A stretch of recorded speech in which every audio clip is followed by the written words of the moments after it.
नमस्कार, मैं बीपी सिंह ब्रेका में आपका स्वागत करता हूं। गणित के 6 सेट मैंने करा दिए हैं। रीजनिंग के भी 5 सेट हो गए हैं। मैंने आपसे जैसा बोला था वैसा हम कर रहे हैं। जब तक आपका पेपर नहीं हो जाता तब तक डेली आपको मैथ और रीजनिंग के प्रैक्टिस सेट ब्रेका एडुकेयर पर मिलते रहेंगे। ये प्रैक्टिस सेट 7 है। ये सारे के सारे क्वेश्चन प्रीवियस ईयर के क्वेश्चन हैं। आज हम नया सेट लेते हैं, नया प्रैक्टिस सेट शुरू करेंगे। जितने भी मैथ के क्वेश्चन इसमें आए हुए हैं हम सारे क्वेश्चन इसमें कवर करेंगे। आपको मैथ और रीजनिंग के सारे वीडियो यूट्यूब की प्लेलिस्ट पर आपको सीक्वेंस वाइज ब्रेका एडुकेयर के चैनल पर मिल जाएंगे। आप वहां जाके सारे वीडियो एक साइड से देख सकते हैं। एक सीक्वेंस वाइज आपको रीजनिंग और मैथ के सेक्शन वाइज वहां मिल जाएंगे। सारे मैंने प्रीवियस करा रहा हूँ आपको। आगे आने वाले जब ये पेपर आपको खत्म हो जाएंगे तो आने वाले दिनों में हम आपको अलग से प्रैक्टिस सेट प्रोवाइड कराएंगे। लेकिन जब तक आपका पेपर नहीं होता डेली आपको मैथ और रीजनिंग के पेपर यहाँ प्रैक्टिस सेट आपको मिलते रहेंगे। ठीक, साइड में आपको क्वेश्चन मिलेगा, क्वेश्चन सॉल्व करें। क्वेश्चन नहीं होता है आप मेरा सॉल्यूशन देखें। आप हो सकता है अलग तरीके से करते हो, मैं हो सकता है अलग तरीके से करूँ। अगर आपका तरीका अलग है और मेरा अलग है तो आप मेरा भी तरीका सीख जाएंगे और आप अपना तो जानते ही हैं। ठीक है, शुरू करते हैं। एक हवाई जहाज 250 किलोमीटर पर आवर की गति से 4 घंटे में एक निश्चित दूरी तय करता है। 1 घंटे 40 मिनट में उसी दूरी को तय करने के लिए उसकी गति क्या होनी चाहिए? जहाज है, कितनी गति है उसकी? 250 किलोमीटर पर आवर। ठीक, 4 घंटे में निश्चित दूरी तय कर रहा है। 1 घंटे 40 मिनट में उसी दूरी को तय, ऐसे लग रहे हैं 4 घंटे। 4 घंटे। अब कह रहा है कि 1 घंटे 40 मिनट में उसे कितनी स्पीड उसकी होनी चाहिए। अब देखो, 1 घंटा 40 मिनट में अब उसे दूरी तय करनी है। क्या? Same distance. डिस्टेंस सेम है लेकिन पहले कितने में था? 4 घंटे में। अब कितने में करना है उसे? 1 घंटा 40 मिनट।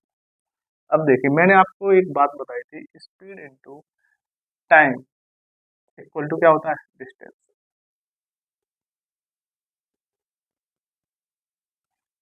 ये कांस्टेंट प्रोडक्ट वाला मैंने आपको फॉर्मूला बताया था कि जब एक चीज बढ़ रही हो तो दूसरी चीज क्या होती है? घटती है। वो जब जब हमारी इन दोनों का प्रोडक्ट क्या हो? कांस्टेंट हो। यहाँ भी डिस्टेंस क्या है? कांस्टेंट है।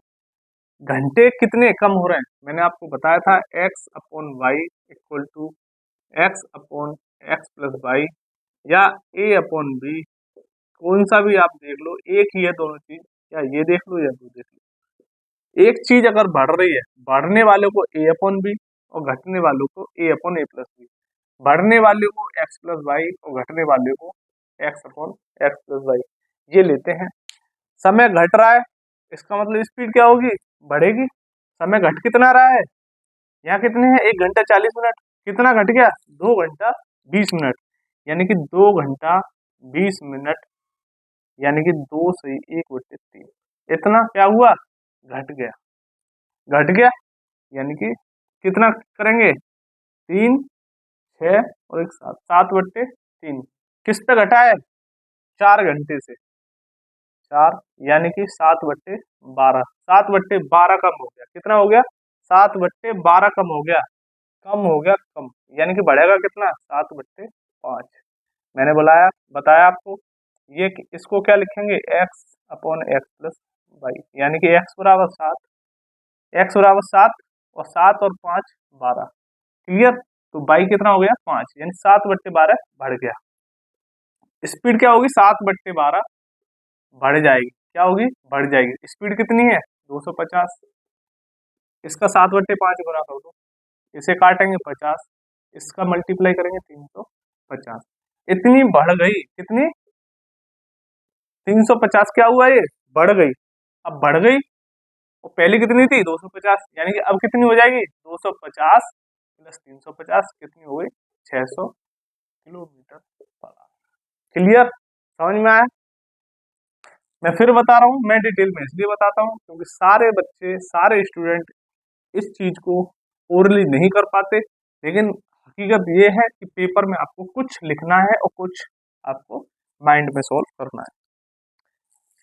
अगला क्वेश्चन देखते हैं, यदि एक बस किसी स्थान पर न रुके तो 1 घंटे में 45 किलोमीटर तय करती है, और यदि वह सभी स्थानों पर रुके तो वह 1 घंटे में 36 किलोमीटर तय कर पाती है। 1 घंटे में बस कितने मिनट रुकती है? अब देखिए, 1 घंटे में कितने 45 किलोमीटर, और अब जब रुक रही है, रुक कर जा रही है, रुक कर जाने पर 1 घंटे में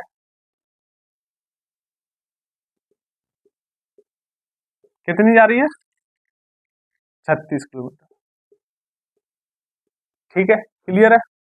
यानी कि इसकी स्पीड कितनी कम हुई, देखो स्पीड कम हो रही है इतनी, यानी कि समय बढ़ रहा है, लेकिन समय बढ़ जाएगा, लेकिन हमें तो निकलना है 1 घंटे में। ठीक है, क्लियर है? यानी कि स्पीड पहले थी, अब है 36, और पहले कितनी थी 45, यानी कि 45 जब बढ़ रही है, 45 जब बढ़ रही है 36 किलोमीटर किस हिसाब से बढ़ेगी? देखो, पहले 45 थी, अब 36, कितनी 9 बढ़ रही है ना, किस पे, सॉरी 9 बढ़ गई, किस पे 45 पे, घट गई, सॉरी घट गई, 9 घटी है ना, पहले 45 थी अब 9 घट गई, यानी कि समय बढ़ जाएगा, लेकिन हमें ये नहीं लेना, घटना लेना। क्या लेना? घटना, यानी कि समय बढ़ रहा है, समय बढ़ जाएगा, लेकिन हमें पहुंचना तो 1 घंटे में ही है ना, इसलिए क्या करेंगे हम, घटना, जो समय बढ़ रहा है ना, समय बढ़ना नहीं है, क्योंकि 1 घंटे में ही पहुंचना है। पूछ रहा है कि 1 घंटे में कितने मिनट रुकेगी। अगर हम घंटा ज्यादा बढ़ा देंगे तो समय नहीं बढ़ाना, समय कम करना है। कैसे? 45 से कितना 9 कम, कितने पे ज्यादा हो रहा है, ये 36 से ज्यादा हो रहा है, तभी तो क्या कहते हैं समय कम लगेगा। तो 1/4 क्या है, ये बढ़ रही है, स्पीड बढ़ी तो समय कितना कम होगा, मैंने अब आपको बताया है एक्स अपॉन वाई अगर बढ़ेगा तो X upon X plus Y क्या होगा, कम होगा। बढ़ रहा है 1/4, यानी कि 1/5 क्या हो जाएगा, कम हो जाएगा, क्या समय। क्लियर? जब 1/4 स्पीड बढ़ेगी तो समय क्या होगा, 1/5 कम होगा। 1/5 का यानी कि 60 मिनट, 60 मिनट की तो निकालना है ना, 60 मिनट का मतलब मल्टीप्लाई 1/5 कितना हो जाएगा, 12 मिनट। मैं फिर बोल रहा हूँ, ओरली करने वाले सवाल है ये, मैं आपको इसलिए बताता हूँ कि आप इसे सही से समझ जाए। क्लियर, समझ में आ रहा है? इसके कई सारी ट्रिक होती हैं, लेकिन ट्रिक बताने की जरूरत है नहीं, ट्रिक आप कितनी याद करेंगे। ठीक है, मतलब हमें पता है कि 1 घंटे में 45 मिनट, 1 घंटे में 45 किलोमीटर, सॉरी 1 घंटे में 45 किलोमीटर जा रहा है, और यहाँ रुक कर जाता है तो 1 घंटे में 36 किलोमीटर जाता है, यानी कि स्पीड जब बढ़ी थी तो समय कम था ना, कम करना है। 36 किलोमीटर जा रहा है, दूरी सेम है, सेम जाना है, यहाँ दूरी बढ़ जाएगी और समय भी बढ़ जाएगा, इसलिए 36 किलोमीटर की मैंने दूरी ली, तो 36 किलोमीटर पर आवर की स्पीड थी, 45 किलोमीटर बढ़ाया, 36 से 35 9 बढ़ा, कितने पे 36 पे, यानी कि 1/4 स्पीड बढ़ गई, तो 1/5 समय कम हो जाएगा। क्लियर, समझ में आया?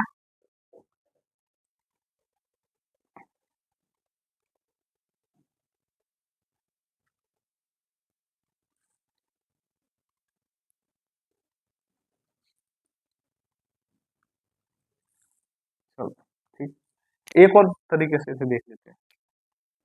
देखो, 45 किलोमीटर पर आवर ये स्पीड थी, 1 घंटे में 45 किलोमीटर जा रहा है, कितने घंटे में 45 किलोमीटर जा रहा है 1 घंटे में, तो 36 किलोमीटर कितने घंटे में जाएगा, बताओ। 60 मिनट में ये कितना है, 60 मिनट, 60 मिनट में कितना जा रहा है 45 किलोमीटर, 36 किलोमीटर कितने घंटे में जाएगा, दूरी क्या है 36, स्पीड स्पीड सेम है, स्पीड बराबर डिस्टेंस अपॉन टाइम। ठीक है, अब इससे निकाल लो। ठीक है, इससे निकालो आप।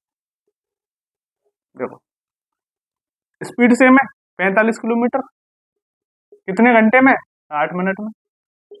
अब कितना जाना है? 36 किलोमीटर, कितने मिनट में? वही हमें निकालना है। ठीक है, तो इससे काटेंगे 4, इससे काटेंगे 5, इससे काटेंगे से 12, एक्स बराबर कितना आ गया? 48 मिनट। 48 मिनट यानी कि 36 किलोमीटर कितने मिनट में पहुंचा वो? 48 मिनट में। कितने मिनट में? 48 मिनट में। यानी कि कितने मिनट रुका होगा वो? कितने मिनट रुका होगा? 12 मिनट रुका होगा, क्योंकि 60 मिनट में पहुंचना था उसे 45, और 36 किलोमीटर में 48 किलोमीटर 48 मिनट में पहुंच रहा है।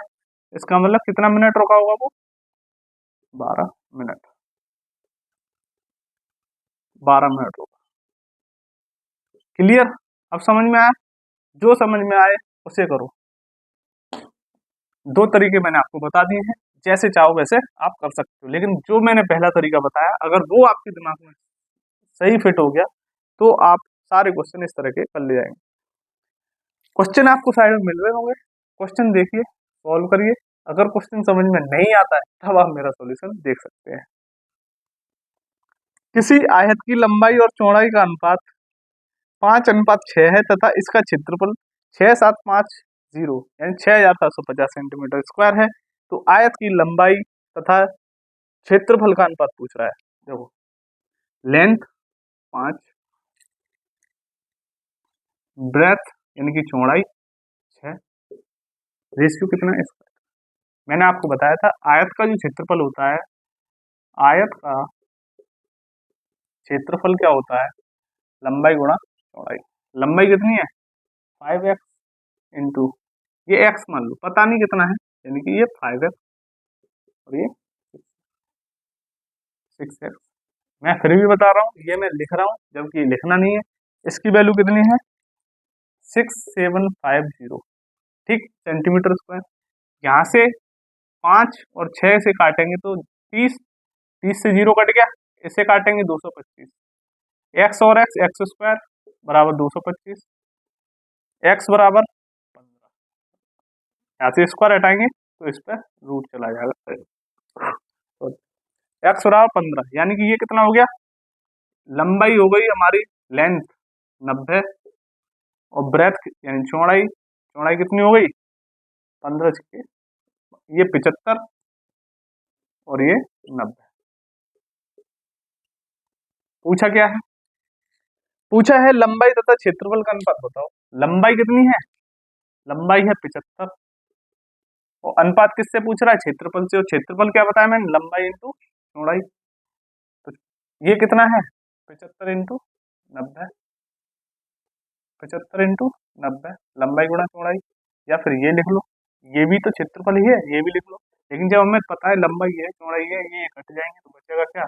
1:90। और यही उसने पूछा है कि लंबाई और क्षेत्रफल एरिया इसका अनुपात क्या होगा? लेंथ और एरिया का। ठीक है, क्लियर? अगला क्वेश्चन देखते हैं।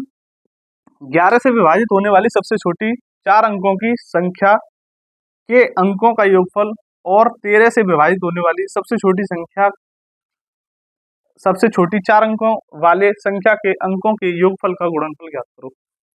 अब देखो 4 अंकों की सबसे छोटी संख्या क्या होती है? 1000। लेकिन वो कह रहा है कि 11 से और 13 से कटने वाली कौन सी होगी? तो 11 से कौन सी कटने वाली होती है मैंने आपको कई बार बताया है, और इसे याद में तो रखें, जहन में याद रखें। 1001 जो संख्या होती है 7, 11 और 13 इसका मल्टीपल होती है। और कोई भी संख्या 6 टाइम्स लिखी हो, 6 टाइम्स, कोई भी डिजिट डिजिट अगर 6 टाइम लिखा हुआ है, जैसे कि 1 1 1 1 1 1 6 बार लिखा हुआ है, या 2 2 2 2 2 2, ये हमेशा 3 7 11 13 और 37 इन संख्याओं से कटता है। क्लियर है? और जिसका ये वाला नंबर, ये वाला अगर ये है 2 यानी कि 2 का मल्टीपल हो गया तो वो गुणा 2 और हो जाएगा। अगर 6 दे रखा है तो 6 का मल्टीपल हो जाएगा। क्लियर, समझ में आया? तो ये याद रखना है। अब पूछ कर आए कि 7 से और सॉरी 11 से विभाजित 4 अंकों के, 13 से विभाजित 4 अंकों के अंकों का योगफल और उनका गुणा। अब देखो मैंने बोला अभी 7 से भी कट रही है, 11 से भी कट रही है, 13 से भी, यानी कि यही एक संख्या है 1001, 1001, ये 11 से भी कट रही है और 13 से भी कटेगी। ठीक है, अब वो क्या कह रहा है, इनके अंकों का 11 से कट रही है वो संख्या यानी कि 2, अंकों का योग क्या हो गया 2, 13 से भी कट रही है इसका भी 2, और दोनों को जोड़ दिया, दोनों को मल्टीप्लाई कर दिया। वही पूछ रहा है कि मल्टीप्लाई करके कितना आएगा, तो आंसर क्या आएगा 4। यानी कि 11 से जो कट रही है संख्या 1001, 13 से जो कट रही है संख्या 1001, दोनों के अंकों का योग और उनका गुणा क्या होगा, उनका गुणनफल क्या होगा। तो 11 से 1001, 13 से भी कट रही है 1001, यानी कि इससे जो कट रही संख्या उनके अंकों को जोड़ दिया, 1 + 0 + 0 + 1 2, 13 से कट रही है यही तो 1 + 1 2, और दोनों का मल्टीप्लाई पूछ रहा है तो 2 × 2। क्लियर, समझ में आया? अगला देखते हैं। ये एक ही प्रैक्टिस सेट से आए हुए सारे क्वेश्चन हैं जो मैं आपको करा रहा हूँ। मैं बार बार बता रहा हूँ, मैं सारे क्वेश्चन प्रीवियसर से लिए हुए उठा रहा हूँ और प्रीवियसर का सेट है ये, उसी को मैं करा रहा हूँ। जब ये सारे प्रैक्टिस सेट खत्म हो जाएंगे प्रीवियसर के, फिर मैं अपनी तरफ से प्रैक्टिस सेट कराऊंगा, और जब तक आपका पेपर नहीं हो जाता तब तक आपको डेली मैथ और रीजनिंग के सेट मिलते रहेंगे। ठीक है, अगला है 6561 के वर्गमूल को ज्ञात करके इस संख्या को अपने वर्गमूल से विभाजित किया जाता है, परिणाम ज्ञात करो। देखो बहुत ही अच्छा सवाल है 6561, इसका क्या निकालना है हमें, रूट स्क्वायर।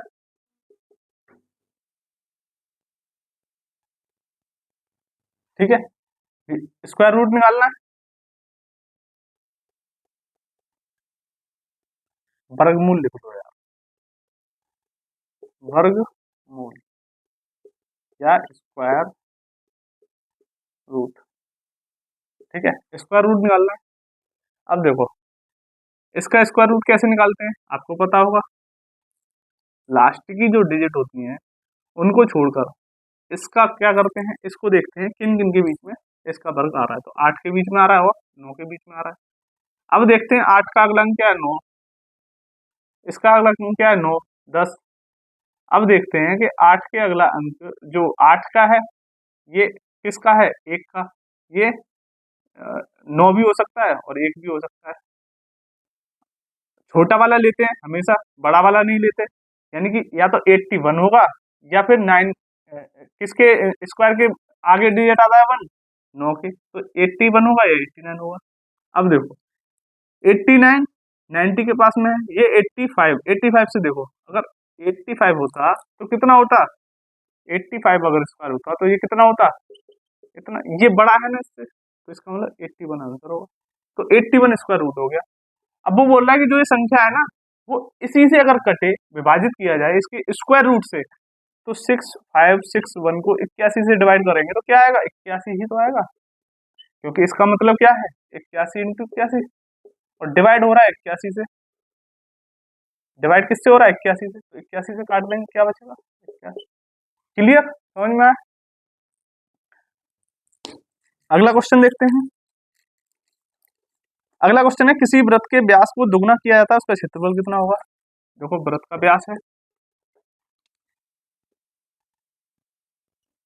ये, रेडियस का डबल कर देंगे वही क्या होता है डायमीटर, डायमीटर यानी कि व्यास, क्या होता है व्यास 2r। ठीक है, क्या होता है 2r, यानी कि 2 × रेडियस, एंड त्रिज्या का दुगना क्या होता है व्यास होता है। अब कह रहा है कि व्यास को दुगना कर दो, व्यास को दुगना कर दो, किसी वृत्त का व्यास दुगना किया जाता है उसका क्षेत्रफल कितना बढ़ जाएगा। अब व्यास को आप दुगना कर दो, यानी कि मैंने ऐसे कर दिया 4r, 4r कर दिया तो रेडियस भी तो दुगनी हो जाएगी, तो रेडियस भी दुगनी हो जाएगी। पूछ क्या रहा है कि इसका क्षेत्रफल कितना गुना हो जाएगा। जब मैंने यहाँ पे पाई r² था 2r का मतलब रेडियस कितनी है r। अब हो गई 2r, क्षेत्रफल क्या हो जाएगा पाई इंटू 2r का स्क्वायर, यानी कि पाई इंटू 4r स्क्वायर, यानी कि पाई आर स्क्वायर। और ये कितना है पाई इंटू 4r स्क्वायर, यानी कि 4 पाई r स्क्वायर, यानी कितना गुना बढ़ गया 4 गुना। यानी कि कभी भी अगर किसी भी वृत्त का या तो परिधि हो या फिर उसकी त्रिज्या हो या उसका डायमीटर हो, जितना गुना उसे बढ़ाते हैं, जितना गुना उसे बढ़ाएंगे उतना ही गुना उसका पेरीमीटर बढ़ जाता है। लेकिन उसका वर्ग गुना, समझ रहे हो आप, उसका वर्ग गुना क्या है, उसका क्षेत्रफल बढ़ता है, यानी क्षेत्रफल स्क्वायर गुना बढ़ता है। और जो परिधि होती है, परिधि कितना बढ़ती है, परिधि हमेशा उसके गुना के अनुसार बढ़ती है। ठीक है, क्लियर। अगला देखते हैं। एक्स के बैंक खाते में 86.554 का शेष है। 55.31 जमा करने और 84.33 की निकासी के बाद शेष राशि क्या होगी। सिंपल सवाल है। 86.54 शेष था, जमा कर रहा है 55.31, निकाल रहा है 84.33। ठीक है, निकाल दिया। इन दोनों को ऐड करना है, इसे घटाना है। 4 1 5 3 2, 5 3 8 3 5, पॉइंट 6 5 11 4 7, 8 5 13 और 8 57, यानी कि 57.52 इतना उसके खाते में रुपया बचा। क्लियर। अगला क्वेश्चन देखते हैं। एक संख्या को 3003 से गुणा किया गया और उसके बाद उसे 7 11 और 13 के एलसीएम यानी कि लघुत्तम समापवर्तक द्वारा विभाजित किया गया और फिर उसे स्वयं से विभाजित किया गया, तो परिणाम ज्ञात करें। एक संख्या कोई है x, ठीक है, इसे क्या है 3003 से गुणा किया, 3003 से गुणा किया, उसके बाद 7 11 13 इसका एलसीएम जितना भी आएगा उससे क्या किया भाग दिया, इसको क्या किया भाग किया इसको। ठीक है, और फिर स्वयं से भाग किया किससे, जिस जो संख्या है। देखिए मैंने आपको बताया था कि ये जो इसका मल्टीप्लाई करते हैं वो कितना आता है 1001। अभी पिछले ही क्वेश्चन में मैंने बताया, यानी कि इसका एलसीएम क्या आएगा, क्योंकि सारी क्या है ये अभाज्य संख्या है, प्राइम नंबर है, और प्राइम नंबर का एलसीएम क्या होता है सारी प्राइम नंबर्स का मल्टीप्लाई कर देंगे। और इन तीनों का मल्टीप्लाई मैं बता चुका हूँ, इन तीनों का मल्टीप्लाई करके कितना आता है 1001। ठीक है, अब देखो इससे भाग करना है, इससे यानी किसी भी संख्या, कोई संख्या थी हमने एक्स ली, बाई ले लो, बाई ले लो, एक्स लिखने में दिक्कत है क्योंकि बाई और एक्स मल्टीप्लाई सेम हो जाता है। ठीक है, बाई को बाई लिया, इनटू किया कितना 3003 और इसको भाग दिया किससे 1001 से, इसका भाग दिया इसमें कितनी बार जाएगा 3 बार, बचा कितना 3 इंटू बाई एंड 3 बाई। अब कह रहा है इस संख्या को उस संख्या से भाग देना है जो संख्या ये थी, इसको बाई से भाग कर देंगे, तो बाई से बाई का भाग देंगे, बाई से बाई कट गया, कितना बचा 3, और यही क्या होगा हमारा आंसर। क्लियर, समझ में आया। अगला क्वेश्चन देखते हैं।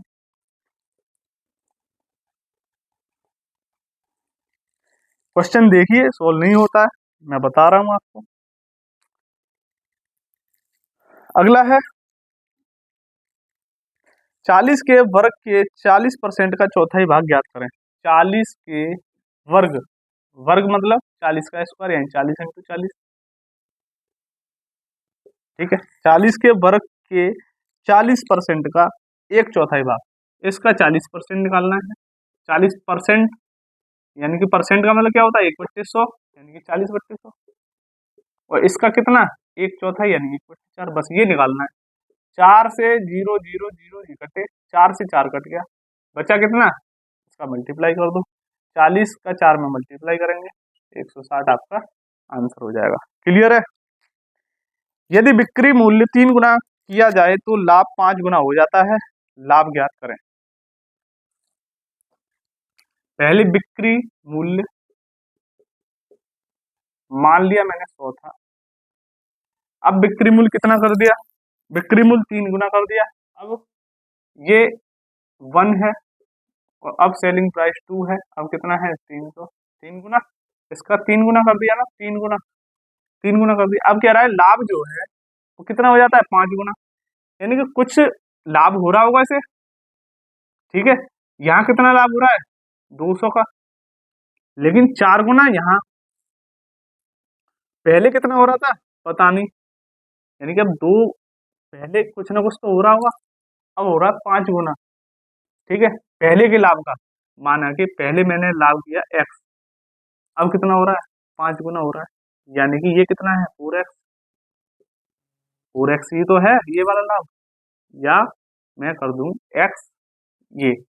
अब ये बचा है, जो बचा है, पहले मेरा कोई भी लाभ किसी पे भी मैं बेच रहा था वो x था जो लाभ हो रहा था, अब हो रहा है उसका 5 गुना, ठीक है। तो पहले लाभ हो रहा था इसका 5 गुना, यानी कि पहले का अलग निकाल दिया लाभ, अब बचा इतना कितना 4 गुना, यानी 4x, 4x की वैल्यू कितनी है 200, यानी कि पहले कितना लाभ होता था 200/4, कितना हो गया 50, 50 रुपए का लाभ होता था। अब वो पूछ क्या रहा है, पूछ रहा है कि लाभ ज्ञात करें, तो लाभ कितना होता था, 50 की चीज थी कोई 100 की बिच रही है, 50 की चीज 100 की बिच रही है, तो कितना 50 का लाभ हो रहा है कितने पे 50 पे, और परसेंट पूछ रहा है परसेंट, कितना हो गया 100%। क्लियर, समझ में आया, अगला करते हैं।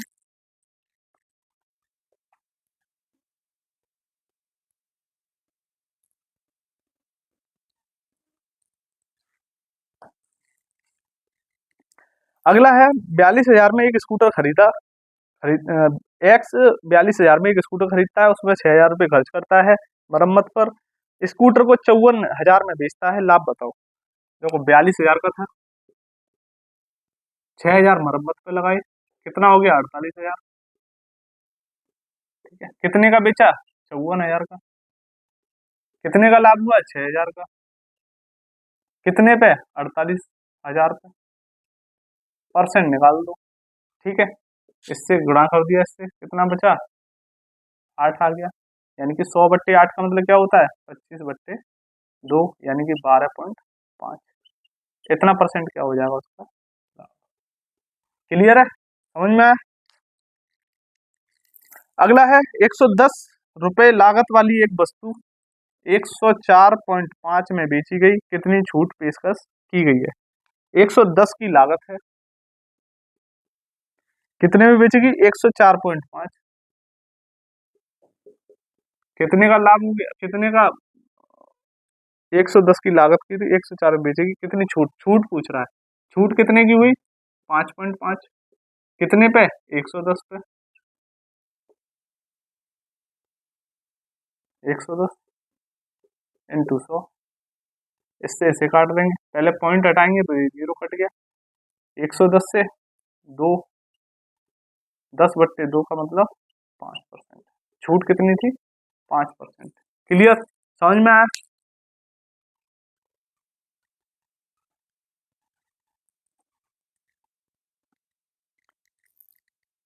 जैसे मैं एक चीज और बता दे रहा हूँ, जैसे 110 की कोई चीज थी और 100 उसने 4 में बेची, जैसे समझ में नहीं आता है कि इसमें लाभ है कि हानि है, ये तो दिख रहा है कि हानि हो रही है, इतने की चीज इतने में बिच रही है, या छूट मिल रही है या हानि।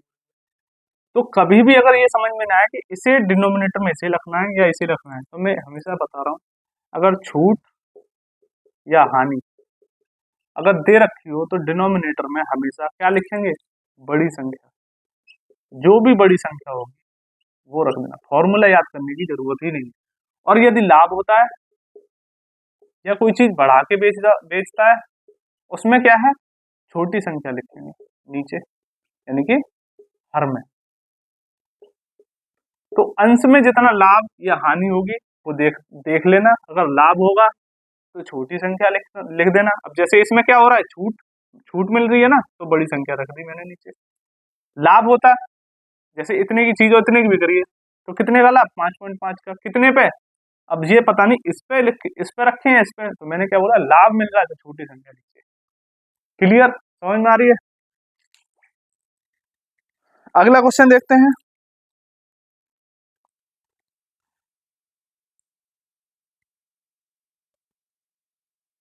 अगला क्वेश्चन है, ए ने 75,000 रुपए के साथ एक कारोबार शुरू किया। बी ने कुछ समय बाद 37,000 के साथ उसमें शामिल हुआ। वर्ष के अंत में 3:1 के अनुपात में लाभ साझा किया। तो बी कितने महीने बाद शामिल हुआ था? देखो, 75,000 रुपए ए ने लगाए, बी ने कितने लगाए, ये ए ने, और बी ने कितने लगाए, बी ने लगाए 37,500 रुपए। ठीक है, 37,500 रुपए। अब देखिए, अब रेशियो 12 महीने बाद, 12 महीने बाद इसने करा 12 महीने काम, इसने करा पता नहीं, वो निकालना है। अब रेशियो कितना हो गया, 3:1, 3:1। 2 जीरो से ये 2 जीरो काटो पहले, इसको इससे काटेंगे 2 बार जाएगा, कितना हो गया ये 24। यानी कि अब कितना बना, ये 2 बार कटा तो 24 रेशियो कितना हुआ है एक्स। ठीक है, अब देखो 24 का 3 का मल्टीप्लाई 24 में करेंगे, जब जब कब आएगा, कितना आएगा 8, 8 का मल्टीप्लाई करेंगे तब 24 आएगा। इसका मतलब इसमें भी 8 का मल्टीप्लाई हो रहा होगा, तो यहाँ कितना आना चाहिए एक्स की जगह 8। ये डायरेक्ट करने का तरीका है। तो इसने कितने महीने काम किया, 8 महीने। पूछ रहा क्या है, पूछ रहा है कि बी कितने महीने बाद शामिल हुआ। तो बी कितने महीने बाद शामिल हुआ, 4 महीने बाद शामिल हुआ। और कितने महीने, अगर पूछता है कितने महीने काम किया, तो उसने 8 महीने काम किया। और शामिल कितने बाद हुआ, 4 महीने बाद शामिल हुआ। क्लियर? तो क्या आंसर है इसका, 4 महीने। ठीक है, एक छात्र के अंक 68 के बजाय 88 के रूप में दर्ज किए गए थे। इस कारण कक्षा के औसत अंक 0.5 से बढ़ गए। कक्षा में छात्रों की संख्या क्या है? अब देखो, 68 की जगह क्या लिख गया, 88। 68 की जगह क्या लिखा, 88। कितना ज्यादा लिख दिया, 20, 20 ज्यादा लिख दिया। अब मैंने आपको एक बात बताई थी, अब औसत कितना बढ़ रहा है, औसत बढ़ रहा है 0.5। ठीक है, 0.5 बढ़ रहा है, यानी कि जो ये 20 है, 20 की वजह से कितना बढ़ गया, 0.5, 0.5 बढ़ गया ना। यानी कि 0.5, 0.5, 0.5, इसने 20 जो अंक थे वो सब पे बांट दिए। तो 0.5 को अगर ये बांटेगा तो कितने के बीच में बट जाएंगे, तो ऐसे ही समझ लो, या तो 20 पे 0.5 का भाग दे दो तो पता पड़ जाएगी, या फिर ओरली भी से कर सकते हैं। भाई 20 क्या निकल के आया, 20 अंक ज्यादा लिख दिए, जिससे क्या है 0.5 औसत अंक बढ़ गया। औसत अंक क्या होता है, सभी लोगों का एवरेज, जितना भी हर किसी के पास बढ़ती है कोई चीज, जरूरी नहीं कि सबके पास बराबर हो, लेकिन एवरेज क्या होता है, सबके पास बराबर मान लेते हैं। ठीक है, तो 0.5 बढ़ गया, इसका मतलब 20 जो अंक थे बढ़े थे, वो 0.5 हर किसी पे बढ़े होंगे। तो 0.5 कितनी जगह बढ़ सकता है, यानी आधा है ना, ये आधा, तो 20 के कितने आधे बन सकते हैं, तो वही निकालना है। 20 के कितने आधे बन सकते हैं, आधे से भाग दे देंगे, यानी कि पॉइंट से हटाएंगे, यहाँ लगा पॉइंट, और ये कितना हो गया, 5 20 40। तो कितने स्टूडेंट हो गए, 40 स्टूडेंट हो गए क्लास में। क्लियर, समझ में आया? अगला देखते हैं, ए बी से दुगना कुशल है, बी सी से 3 गुना कुशल है। ए यदि अकेले सी कोई काम 30 दिनों में पूरा करता है तो वे एक साथ मिलकर काम पूरे कितना दिनों में करेंगे। ठीक है, अब देखो, A B C, A B से कितना कुशल है, दुगना, ये एक है। सी कितना कुशल है, सी बी सी से तिगुना कुशल है, सी से, यानी कि ये 3 है। कर देंगे, कैसे हो जाएगा, तो A ratio B ratio C कितना आ जाएगा, ये 6, ये कितना आ जाएगा 3, और ये कितना आ जाएगा 1। क्लियर? अब क्या कह रहा है, सी 30 दिनों में करता है, 1 यूनिट डेली करता है वो, तो 30 दिनों में कितने हो जाएंगे, 30 यूनिट, यानी कि ये क्या है, टोटल वर्क डन बाई सी कितना है, 30 यूनिट, यानी टोटल वर्क ये है 30 यूनिट।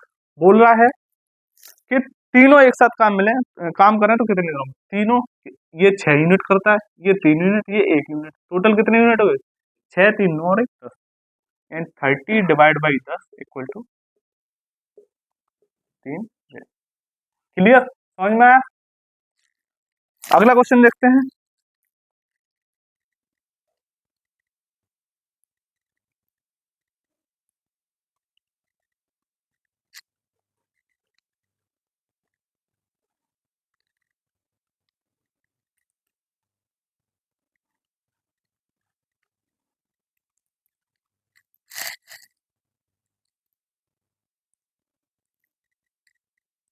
अच्छा, क्वेश्चन इतने ही थे? तो सारे क्वेश्चन हो चुके हैं। जो इजी क्वेश्चन बिल्कुल इजी हैं वो मैं नहीं करा रहा हूँ, या फिर जो क्वेश्चन गलत होते हैं वो मैं नहीं कराता हूँ, क्योंकि टाइपिंग में कुछ एरर होती है, या हो सकता है ऑफिशियली पेपर में कुछ गलतियां होती हैं, तो उन क्वेश्चनों पे आपत्ति पड़ जाती है।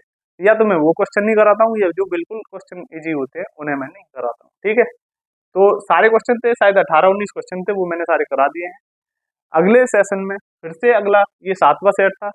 आपको मैंने बताया है कि यूट्यूब के चैनल पर ब्रेका एडुकेयर पे आप अगर प्ले लिस्ट पे जाएंगे तो रीजनिंग और मैथ के सारे सीक्वेंस से सारे ही वीडियो आपको मिल जाएंगे।